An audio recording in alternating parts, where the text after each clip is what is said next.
John Smith and the Little Girl. In 1895, John Smith was an engineer with the railways. He loved his job, but was always on the lookout for adventure. One day, John was in the train to Michigan. The other engineer, Bob, was steering the train, while John was checking the oil levels and other machinery. Bob had slowed the train down so that it was safe for John to do this. Just then, John saw a group of small children dart across the railway tracks. All the children ran across safely, except for one little girl. She saw the slowly approaching train and froze. John called out to Bob to stop the train, but he knew the girl was too close. Immediately he jumped to the tip of the engine and reached out, rescuing the girl in the nick of time. Finally, Bob safely stopped the train, and John set down the girl, safe and sound. The spirit of adventure. Annie spread out the map on the floor of her living room. Her vacations were coming up, and she was determined that she would have an adventurous trip. The trouble was, she didn't know where to go. Would it be better to go rock climbing or water skiing? Annie was so confused. Finally, Annie took a coin and sat facing away from the map.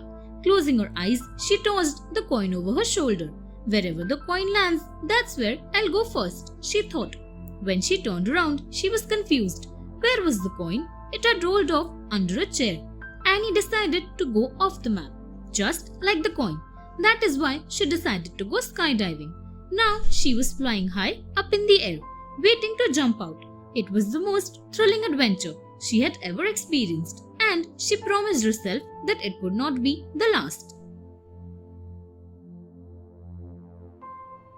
Shark attack.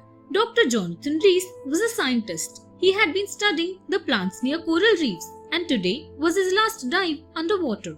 Jonathan was collecting samples when he accidentally cut his arm on a piece of coral. It was not a deep cut, but still, the water was tinged red with his blood.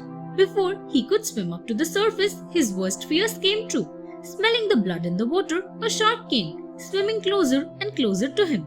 As the shark started circling around him, Jonathan knew he did not have much time. He only had a small knife attached to his wetsuit. He gripped it hard and waited. Within moments, the shark attacked him. Jonathan repeatedly jabbed at the shark's eyes and gills, its weakest spots.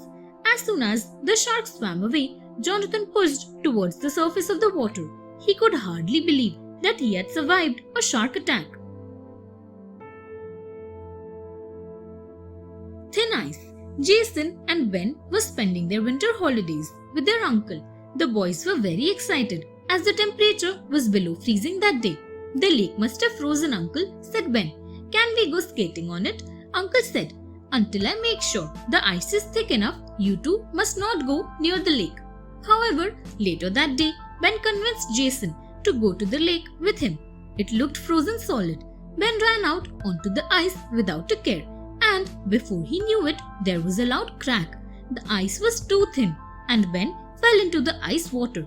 Jason knew that he had to act fast. He ran back and grabbed a coil of rope. Staying on the land, he threw out the rope and pulled Ben out to safety. Ben was chilled to the bone and fell quite ill, but he had learned his lesson. Thanks for watching. Do like, share, subscribe to Sahil Book House.